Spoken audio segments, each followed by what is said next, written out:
Good afternoon, everybody. Hi, thank you so much for organising this, for all your hard work, Alberto, Jane and Petra. It's an absolute pleasure to be here and be in this sort of context again. I've been craving it since February, March, since everybody was told to go home and sit on a screen, so it's been lovely to actually sort of be back in this context.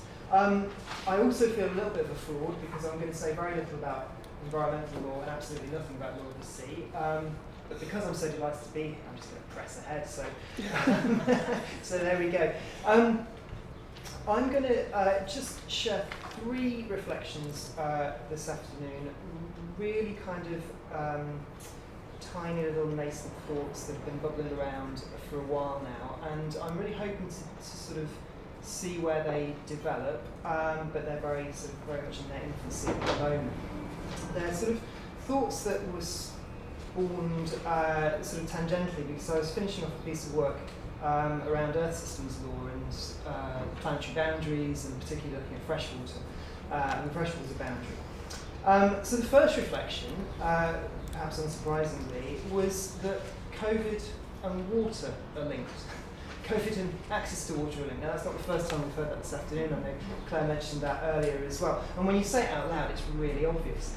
But I don't think there's been an awful lot of attention given to that connection in the media, perhaps in large part because we've seen a considerable amount of media attention here at home in terms of how's COVID affecting us, but also watching essentially the kind of fairly disastrous response of the US disastrous situation that the US is in relation to COVID, and also much of Europe as well. So it's kind of been a connection that's fallen under the radar, but it really is an absolutely essential one. I mean, water, it really is the front line, has been touted as the front line defence against COVID, and particularly hand washing.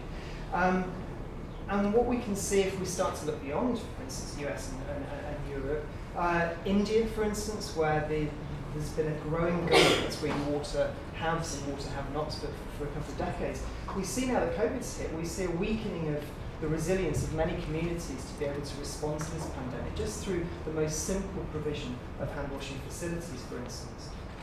In sub-Saharan Africa, the World Bank estimates that almost 80% of all diseases are attributable to poor water quality and to the absence of hand-washing facilities, and that really sort of takes on sort of new urgency, obviously in light of COVID.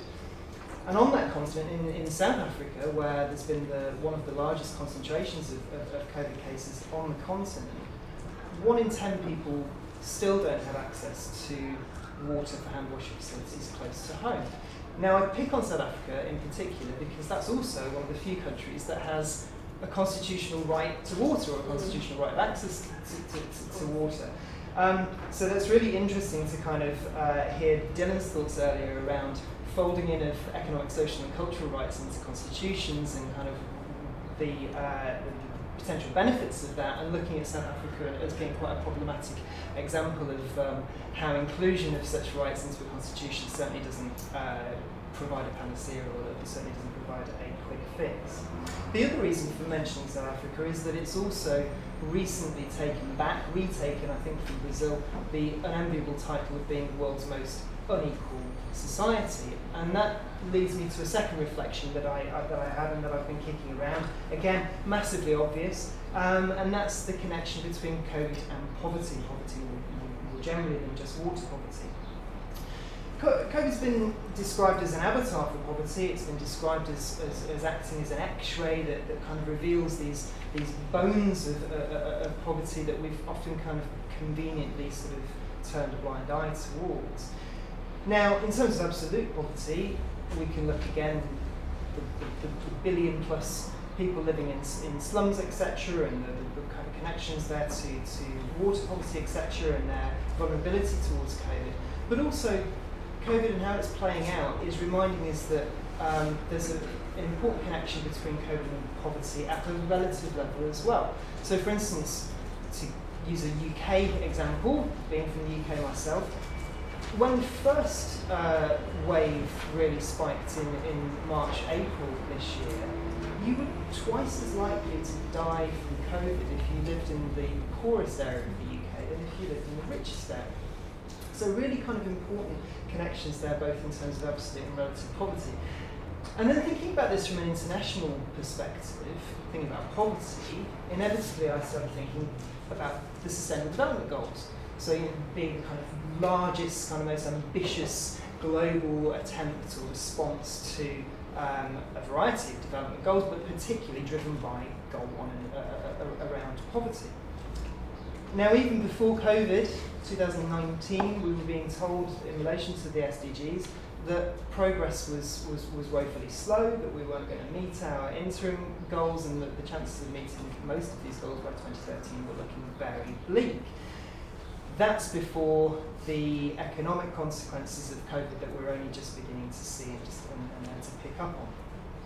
So reflections there about that connection, and also a lot of kind of head scratching about what does this mean for a way forward and an appropriate response.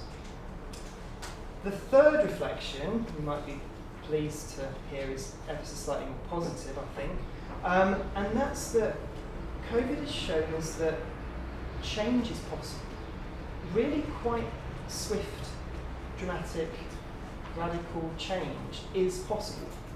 Now, I'm not picking out on the merits of any particular changes that have happened, but if we think about the unprecedented restrictions on freedom of movement, for instance, but also governments that have overturned decades of orthodox sort of fiscal policy around, you know, welfare and around borrowing constraints and these sort of things, so much has been magically thrown up in the air and ripped up, U-turned or whatever else, in response to the perceived need to change.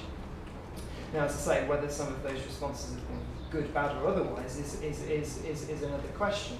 But simply as an example, or as a sort of illustration that significant change is possible, I think COVID really provides us with this window of opportunity to think, well, if change has been possible in response to a perceived need, where else could we see the window of opportunity for change? And I suppose for me, how as an academic, how as an academic lawyer, do I best kind of leverage that window of opportunity, and what ways can we make the most of that? Alberto, don't worry, I think I'm just about done. I'll save the extra 2 minutes for the questions. Thank you.